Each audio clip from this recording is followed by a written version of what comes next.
শামসু দোহা। একটু জোরে বলুন না সুবহানাল্লাহ। ওই যে বললাম দোহা শব্দের অর্থ মানে যদি বা আলোকিত হয়ে যায়, যখন অন্ধকার দূরীভূত হয়ে যায়। এখানে আমার আল্লাহ দোহা বলতে নূরানি চেহারার শপথ নিয়েছেন। আর আল্লাহ সব দ্বারা কি, লাইন দ্বারা কি বলে, জুলফে তুতা কি কসম, আপনার জুলফে মুবারকে কসম করেছেন আমার আল্লাহ। একটু জোরে বলুন না মারহাবা। আল্লাহ বলেন আমি দুটা শপথ নিয়ে একটা কথা বলতে চাই। কাফেররা বলা বলি করছে এই মুহাম্মদ সাল্লাল্লাহু আলাইহি ওয়াসাল্লামের রব ওনার উপর নারাজ হয়ে গেছে, ওনাকে ছেড়ে দিয়েছে।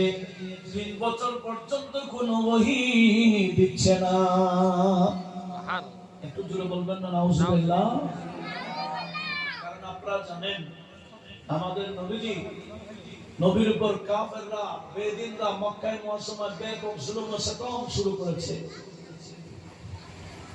নবী যখন তাবলীগ থেকে বিরত নিচ্ছে না, এই কাফেররা শর্ত লাগিয়ে দিয়েছে, এই আবু তালেব তোমার এই ভাতিজা এখানে আমাদের এখানে থাকতে পারবে না, এখানে দেখলে আমরা মেরে ফেলবো, এই ভাতিজাকে নিয়ে কোথায় নিয়ে যাবো, যাও না। আবু তালেব নবীজিকে নিয়ে ওনার একটা পাহাড়ের ঘাটি ছিল, এটা শিয়াবে আবু তালেব বলা হচ্ছে। ওই ঘাটির মধ্যে ঘর বানিয়ে আবু তালেব সপরিবার চলে গেলেন, নবীকে সহ নিয়ে গেলেন ওই মক্কার কাফের থেকে আলাদা হওয়ার জন্য। 3 বছর সেখানে ছিলেন। ওহী দরকার হয়নি, ওহী তো বাহাসবুল মাসালে হয়, বাহাসবে জরুরত হয়, প্রয়োজন অনুসারে আমার আল্লাহ ওহী নাযিল করেন। 3টা বছর আমার নবীজি শিয়াবে আবি তালেবে ছিলেন, ওহীর প্রয়োজন হয় নাই, আমার আল্লাহ ওহীও দেন নাই। আর কাফেররা বলা বলি করছে যে মুহাম্মদ সাল্লাল্লাহু আলাইহি ওয়াসাল্লামকে ওনার রব ছেড়ে দিয়েছে। নাউযুবিল্লাহ, নাউযুবিল্লাহ বলবেন না নাউযুবিল্লাহ। নাউযুবিল্লাহ।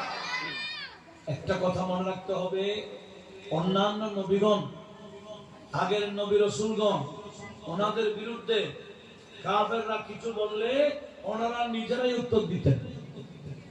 আর আমাদের নবীর সামনে উল্টা সিধা কিছু বললে নবী উত্তর দিতেন না, নবীজির পক্ষে আমার আল্লাহ কোরআনের আয়াত নাযিল করে উত্তর দিতেন। সুবহানাল্লাহ।